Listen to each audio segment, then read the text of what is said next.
আচ্ছা দেখো, নবম দশমের উচ্চতর গণিতের অনুশীলনী 8.1 এখানে আমাদের আলোচনা করা হয়েছে ত্রিকোণমিতি।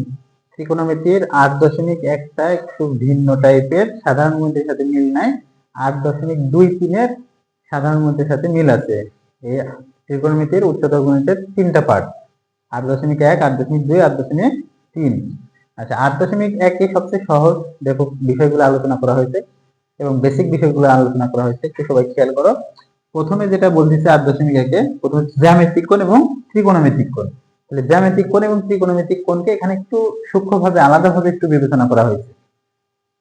যেমন আমরা ধরো সাধারণভাবে ভর বা ওজনকে একই হিসেবে বিবেচনা করি, কিন্তু পদার্থবিজ্ঞানের ভর আর ওজনকে একই হিসেবে বিবেচনা করা হয়, তো আলাদা হিসেবে বিবেচনা করা হয়, মানে অনেক একটা বিষয় পার্থক্য আছে, তাই না? এইখানেও এই উচ্চতর গণিতে কোণটাকে একটু পার্থক্য করা হয়েছে। উচ্চতর গণিতে জ্যামিতিক কোণটাকে সাধারণ কোণ হিসেবে বিবেচনা করা হয়েছে, আর ত্রিকোণমিতিক কোণটাকে দুইটা মানে কোণের সাথে সাথে আরেকটা হিসেবে বিবেচনা, একটা হচ্ছে ঘূর্ণায়ন অবস্থা হিসেবে বিবেচনা করা হয়েছে। যেমন আমরা স্বাভাবিকভাবে দূরত্ব বলতে কি বোঝাই, মানে কতটুকু অতিক্রম করলো জায়গায় একটা স্থান থেকে আরেকটা স্থানের মধ্যে পার্থক্যটা, তাই না?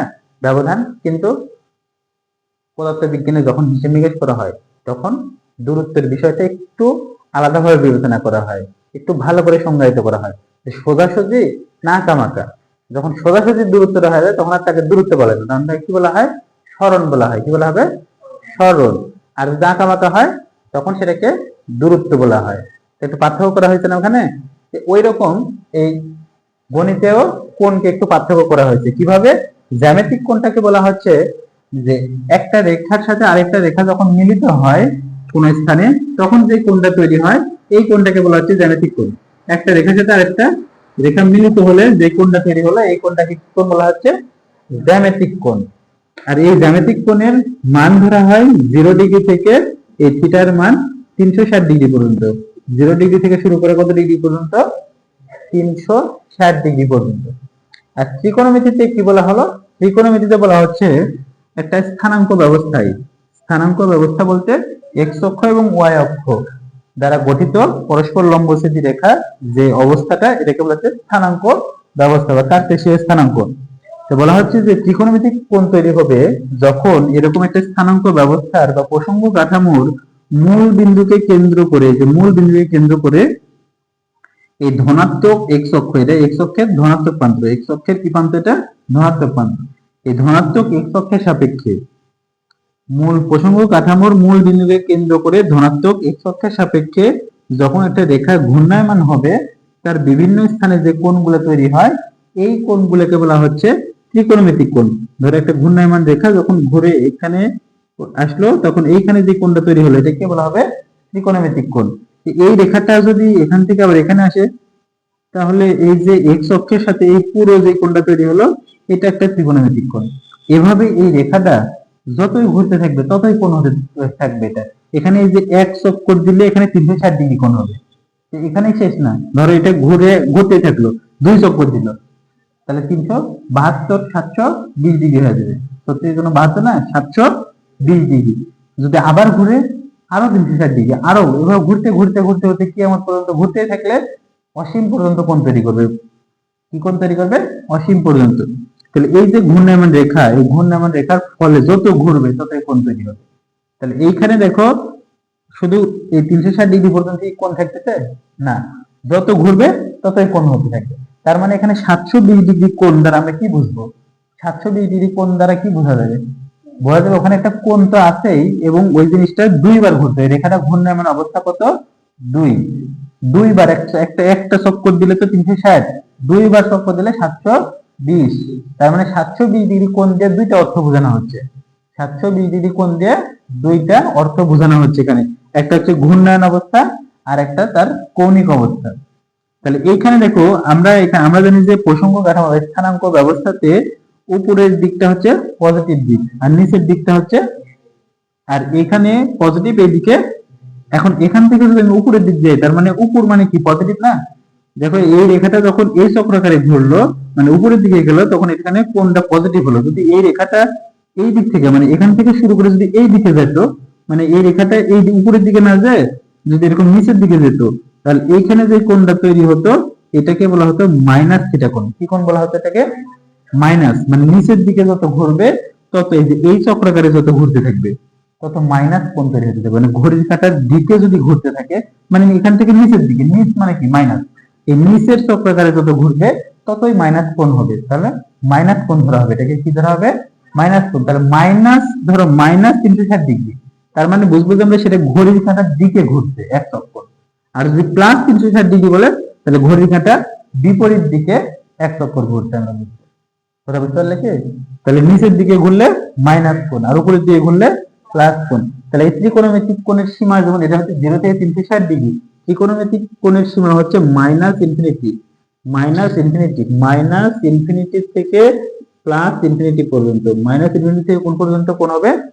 প্লাস ইনফিনিটি, মানে মাইনাস অসীম, যতই ঘুরবে ঘুরতে থাকবে কোণ হতে থাকবে লক্ষ লক্ষ কোটি কোটি ডিগ্রি কোণ। মনে করো যত ঘুরবে ততই কোণ তৈরি হতে থাকবে। কথা বুঝতে পারছো? এখন এখানে আমাদের শর্ট কোশ্চেন বা এমসিকিউ আসতে পারে যে একটা কোণের অবস্থা কোথায়, মানে এটা কোন চতুর্ভাগে আছে। এই যে স্থানাঙ্ক ব্যবস্থাতে চারটা চতুর্ভাগ, এটাকে প্রথম, দ্বিতীয়, তৃতীয়, চতুর্থ, এরকম উল্টা দিকে ঘড়ির কাঁটার বিপরীত দিক অনুসারে। এটা হচ্ছে প্রথম চতুর্ভাগ, এটা দ্বিতীয়, এটা তৃতীয়, এটা চতুর্থ। এখন ধনাত্মক কোণের অবস্থা, ধনাত্মক কোণের অবস্থা বলতে এখানে বলেছে, ধরো আমি এখানে বললাম যে মাইনাস প্লাস 540 ডিগ্রি কোণ, প্লাস কত ডিগ্রি কোণ? 540 ডিগ্রি কোণ। এটা কোন চতুর্ভাগে অবস্থান করবে? প্লাস 540 ডিগ্রি কোণ। এখন আমরা একটু দেখি এটা হিসাব করার জন্য। দেখো একটা চতুর্ভাগের পার্থক্য কত ডিগ্রি, মানে এখান থেকে এই পর্যন্ত হলে 90 ডিগ্রি, একটা চতুর্ভাগের কোণ হচ্ছে 90। তাহলে এটাকে আমরা 90 দিয়ে যদি একটু ভাঙি তাহলে আমাদের বুঝতে সুবিধা হবে যে কোন কোন চতুর্ভাগে যাবে এটা। 90 দিয়ে যদি আমরা ভাঙি তাহলে এখানে কত হবে? 90 দিয়ে ভাগলে 9 এর ঘরের নামতা করো, 6 9 54, মানে 6 গুণন কত? 90, 6 9 54, তার সাথে কত? 0, তাই না? তার মানে এখানে দেখো 6 90, কয় 90 তৈরি হয়েছে? 6টা 90, তার মানে 6টা 90 মানে এখানে দেখো এই যে একটা 90, দুইটা 90, তিনটা, চারটা, পাঁচটা, 6টা, তার মানে এই 540 ডিগ্রি কোণ যে রেখাটা তৈরি করবে সেই রেখাটা ঋণাত্মক এক্স অক্ষের উপরে থাকবে। সেই রেখাটা কোথায় থাকবে? এই ঋণাত্মক এক্স অক্ষের উপরে অবস্থান করবে, ঋণাত্মক এক্স অক্ষের উপরে। কথা বুঝতে পারলে কি? আচ্ছা, এর সাথে যদি এটা 540 ডিগ্রি কোণ না হয়, যদি ধরো এটা 570 ডিগ্রি কোণ হতো, 500 কত ডিগ্রি? 70 ডিগ্রি। তাহলে 570 ডিগ্রি কোণকে তাহলে আমরা কি লিখতাম? 6 নং কত? 54, 6 গুণন কত? 90, তার সাথে যোগ হতো আরো কত? 30, 6 নং 54, মানে 540, আর তার সাথে যোগ দিলে তো কত? 30 ডিগ্রি। তাহলে এইটার অবস্থাটা একটু কিভাবে বের হচ্ছে একটু খেয়াল করো। দেখো এটা 690, মানে কি 6 সমকোণ। কয় সমকোণ? 6 সমকোণ। তাহলে এখান থেকে একটা চক্কর দিলে কয় সমকোণ হলো বলো তো? 4 সমকোণ। এখানে আসলো 5 সমকোণ, এখানে আসলো 6 সমকোণ, আরো 30 ডিগ্রি, আরো কত ডিগ্রি? 30 ডিগ্রি। তাহলে এটা প্রথম, এটা দ্বিতীয়, আর এটা তৃতীয় চতুর্ভাগ। তার মানে যদি বলে যে 570 ডিগ্রি কোণ কোন চতুর্ভাগে অবস্থান করবে, তাহলে তোমার বলতে হবে যে তৃতীয় চতুর্ভাগে অবস্থান করবে। তাহলে এটাকে কত দিয়ে ভাঙতে হবে? 90 দিয়ে। কত দিয়ে ভাঙবো আমরা? 90 দিয়ে ভাঙলে আমরা বুঝতে পারবো যে কোন ঘরে যে পড়তেছে এটা। কথা বুঝতে পারলে? একই রকম ভাবে যদি ধরো আমরা এখানে এখানে যদি বলতাম যে মাইনাস 570 ডিগ্রি, দেখো মাইনাস 500 কত? 70 ডিগ্রি। তাহলে এটাকে আমরা যদি ভাঙি তাহলে কিভাবে লিখবো? এটা মাইনাস, প্রথমে দেবো মাইনাস 6 ইন্টু কত? 90, তাহলে 6 নং কত? 54, মানে 540 ডিগ্রি। মাইনাস 540 ডিগ্রির সাথে মাইনাস 30 ডিগ্রি যোগ করলে কত হবে? 500 মাইনাস 570 ডিগ্রি হবে। তাহলে এটার অবস্থা কোথায় হবে খেয়াল করে দেখো, মাইনাস কোণ না, মাইনাস কোণ মানে ঘড়ির কাঁটার দিকে ঘুরবে, 6 সমকোণ। ঘড়ির কাঁটার দিকে কয় সমকোণ ঘুরবে? 6। দেখো এখান থেকে একটা চক্কর দিলে কয় সমকোণ হলো বলো তো? 4 সমকোণ হলো, তারপরে 5 সমকোণ, তারপরে 6 সমকোণ, তারপরে আরো মাইনাস 30, আরো এই দিকে আসবে। তাহলে কোথায় আসবে? এই যে এটা। এটা কোন চতুর্ভাগ? এটা দ্বিতীয় চতুর্ভাগ। তাহলে দ্বিতীয় চতুর্ভাগে অবস্থান করবে, বুঝতে পারছো? আচ্ছা, এরপরে ধরো আমরা যদি বলি যে মাইনাস মাইনাস ধরো 750 ডিগ্রি, মাইনাস 700 কত ডিগ্রি? 50, মাইনাস 750 ডিগ্রি কোন কোন চতুর্ভাগে অবস্থান করবে? তাহলে এখানে 9 ঘরের নামাতে পারো, 8 নং কত? 72, 8 নং 72, 8 আগে এখানে মাইনাস দিতে হবে, আগে মাইনাস দিব, মাইনাস 8 ইন্টু কত? 90, 8 নং 72, 72 মানে 720 ডিগ্রি। 720-এর সাথে আরো দিতে হবে মাইনাস কত, 30, তাহলে 750 ডিগ্রি কোণ হবে, তাই না? তাহলে এখানে এটাকে আমরা যদি চতুর্ভাগে অবস্থান করে তাহলে দেখো 8 সমকোণ, কয় সমকোণ? তাহলে ঘড়ি কাঁটার দিকে হবে এই যে 4 সমকোণ, কয় সমকোণ হলো? 4, তারপরে কত হলো? 8, 4 4 8 হলো, তার সাথে আরো কত আছে? 30, তাহলে আরো 30 ডিগ্রি। তার মানে এই যে এই ঘরের মানে এটা কোন চতুর্ভাগ? এটা চতুর্থ চতুর্ভাগে অবস্থান করবে। কোন চতুর্ভাগে? এটা চতুর্ভাগ বললাম না, এটা বললাম যে ঋণাত্মক এক্স অক্ষের উপরে অবস্থান করবে। এটা কোনো চতুর্ভাগে নেই, প্রথম চতুর্ভাগ, দ্বিতীয়, তৃতীয়, চতুর্থ কোনো চতুর্ভাগে এটা অবস্থান করে না। এটা কোথায় অবস্থান করে? এক্স অক্ষের উপরে, ঋণাত্মক এক্স অক্ষের উপরে। কোথায় অবস্থান করবে এটা? ঋণাত্মক এক্স অক্ষের উপরে। এখানে আমরা সাথে একসাথে কিছুই তো যোগ বিয়োগ আকারে নেই, আছে? যোগ বিয়োগ আকারে থাকলে সেটা চতুর্ভাগে যায়। এটা তো অক্ষ, আর এর ভিতরে থাকলে এটা হচ্ছে চতুর্ভাগ। একটা ধরো 0 ডিগ্রি, কত ডিগ্রি? 0 ডিগ্রি মানে কোথাও যাবে, পিছনেও যাবে না, আগেও যাবে না। কথা বুঝতে পারছো? তাহলে এটা ঋণাত্মক এক্স অক্ষের উপরে। কোথায় থাকবে এটা? এই প্রথমটা এটা ঋণাত্মক এক্স অক্ষের উপরে। যদি এই এক্স অক্ষের উপরে, তাহলে ধনাত্মক এক্স অক্ষের উপরে বলতাম। তাহলে এটার অবস্থা হবে ঋণাত্মক এক্স অক্ষের উপর। বুঝতে পারছো এটা? আচ্ছা, তাহলে এখানে আমরা কোণের অবস্থাটা কি বুঝতে পারলাম? কোণের অবস্থা উদাহরণ 1 2 এর দেখো দেওয়া আছে না? উদাহরণ 1 2, উদাহরণ 1 2 কি আছে? কোণের অবস্থা আছে না, যে এত কোণের অবস্থা কোথায় দেখো, দেখতে পাচ্ছ? উদাহরণ 1 আর 2, পৃষ্ঠা নম্বর 148-এ উদাহরণ 1 2 দেখছো? উদাহরণ 1 2, উদাহরণ 1 2 এ দেখো দেওয়া আছে 148 পৃষ্ঠা, দেখতে পাবে? আচ্ছা, এরপরে দেখো 148 পৃষ্ঠার নিচে দেখো লেখা আছে কোণের পরিমাপের একক। কোণ পরিমাপের একক। তাহলে এখানে দেখো আমরা জ্যামিতিক কোণটা সাধারণত মেপে থাকি ডিগ্রিতে। জ্যামিতিক কোণটা কিসে মাপা হয়? ডিগ্রিতে পরিমাপ করা হয়। এখানে দুইটা কোণ পরিমাপের একক আমরা উল্লেখ করব, একটা হলো ডিগ্রি আর একটা হলো রেডিয়ান। তো ডিগ্রি কোণ পরিমাপটা এটাকে বলা হয় ষাটমূলক কোণ পদ্ধতি। ষাটমূলক কোণ পরিমাপের পদ্ধতি। ষাটমূলক কেন? কারণ যে 60 গুণোত্তর আকারে পরিবর্তন হয়। কত গুণোত্তর আকারে পরিবর্তন হয়? 60 গুণোত্তর। কিভাবে? শোনো, এক সমকোণ, এখানে খেয়াল করো, এদিকটা দাও।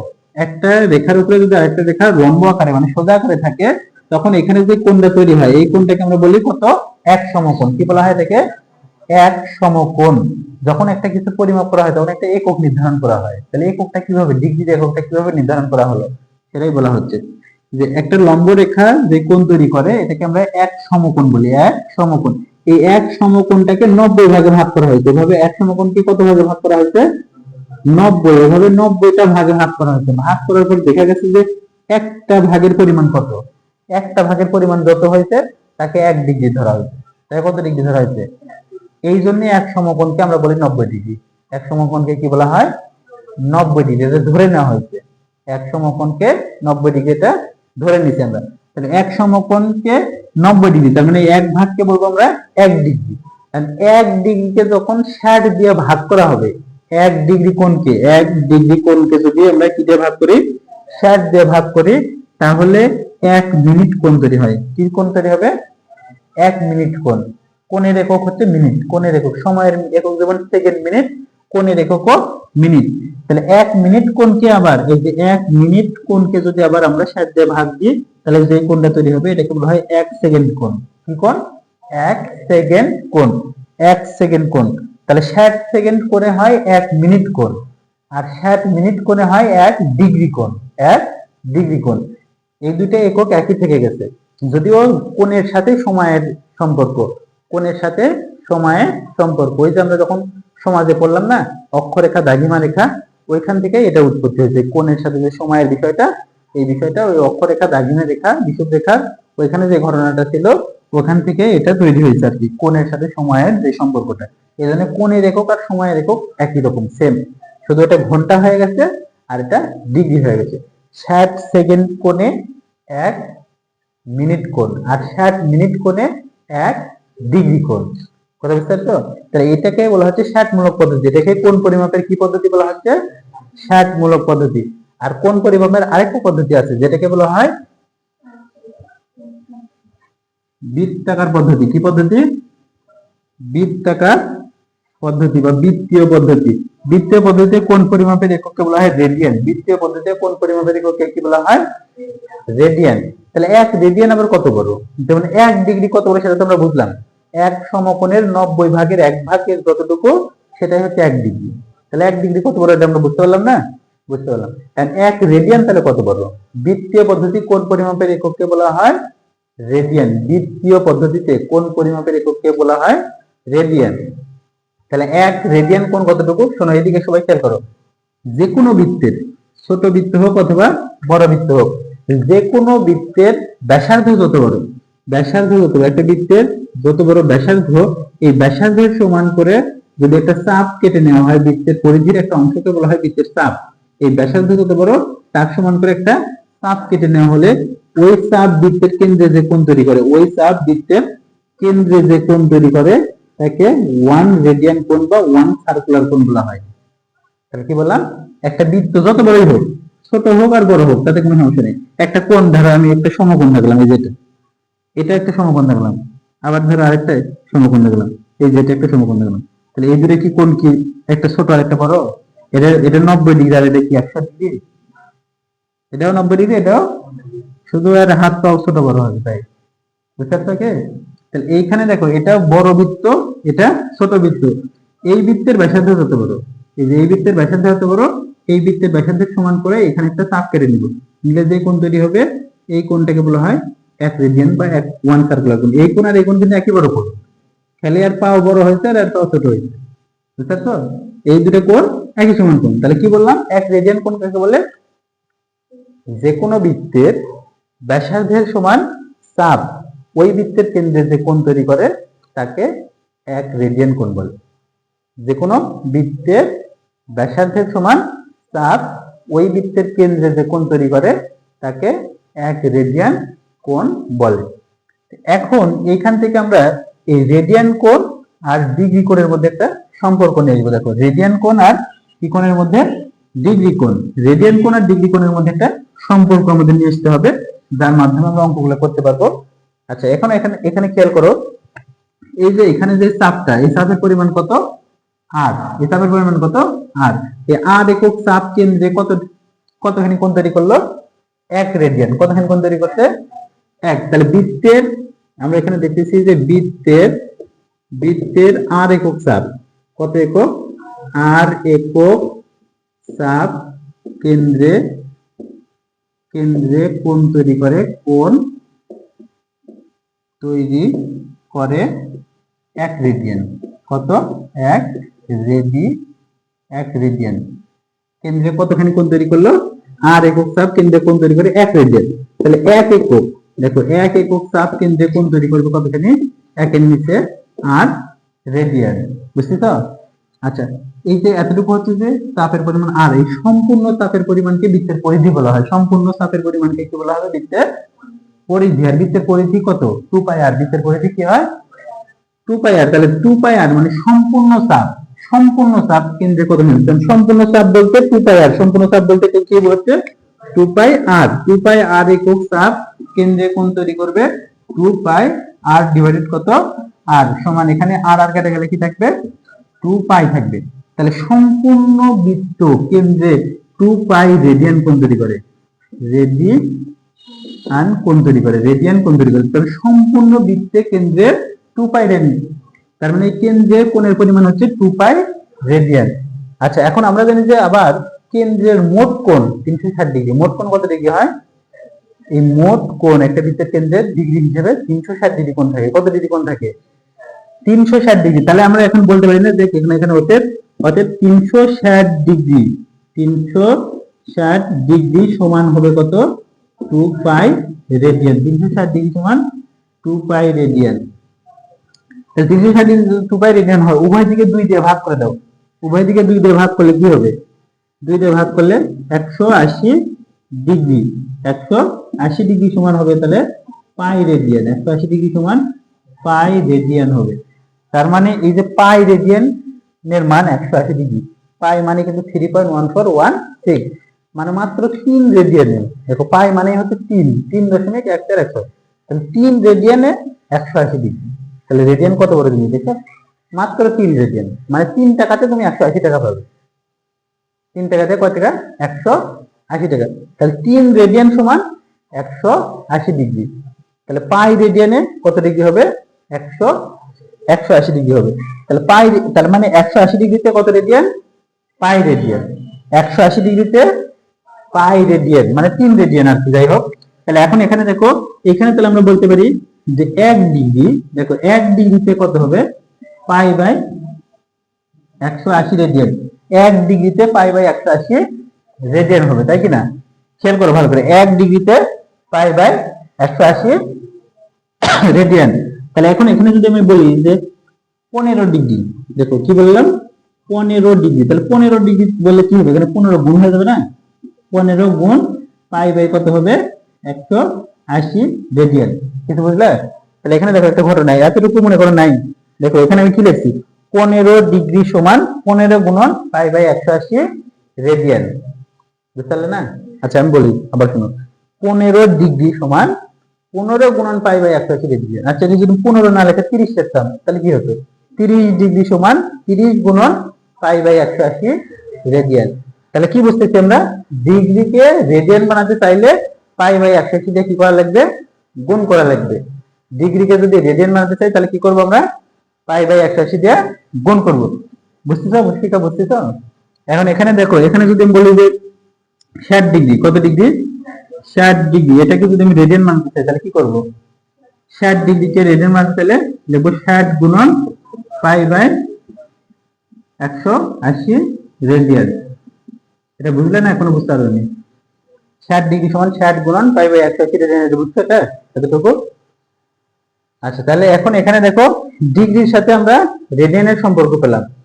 তাহলে দেখো রেডিয়ান, যদি আমরা রেডিয়ান থেকে আবার ডিগ্রি বানাতে চাইতাম তাহলে পাই বাই 180 কে এইদিকে পার করে দাও। পাই বাই 180 কে এইদিকে পার করে দিলে কি হবে? উল্টা যাবে না? উল্টাতে 180 উপরে যাবে, পাই যাবে নিচে। দেখো এখানে একটা বিষয় আমরা খেয়াল রাখবো, যখন আমরা রেডিয়ান বানাতে চাইবো তখন পাই উপরে থাকবে। পাই রেডিয়ান, পাই জিনিসটাই রেডিয়ান, পাই উপরে থাকবে। যখন রেডিয়ান বানাতে চাইবো তখন কি থাকবে? পাই উপরে। আর যদি আমরা ডিগ্রি বানাতে চাই, যেমন যদি বলতাম যে 60 রেডিয়ান, 60 রেডিয়ান, 60 রেডিয়ান সমান কি হবে? এই 60 এর সাথে গুণ হবে 180 ডিভাইডেড কত? পাই। লিখে আমরা কি লিখবো এখানে? ডিগ্রি। যখন ডিগ্রি বানাবো তখন 180 থাকবে উপরে, আর যখন রেডিয়ান বানাবো তখন পাই থাকবে উপরে। না বুঝতে পারলেন কথা? এটা বুঝতে পারলে এতটুকু? তাহলে এই বেসিকের সাহায্যে আমরা দেখো একটা অঙ্ক করব।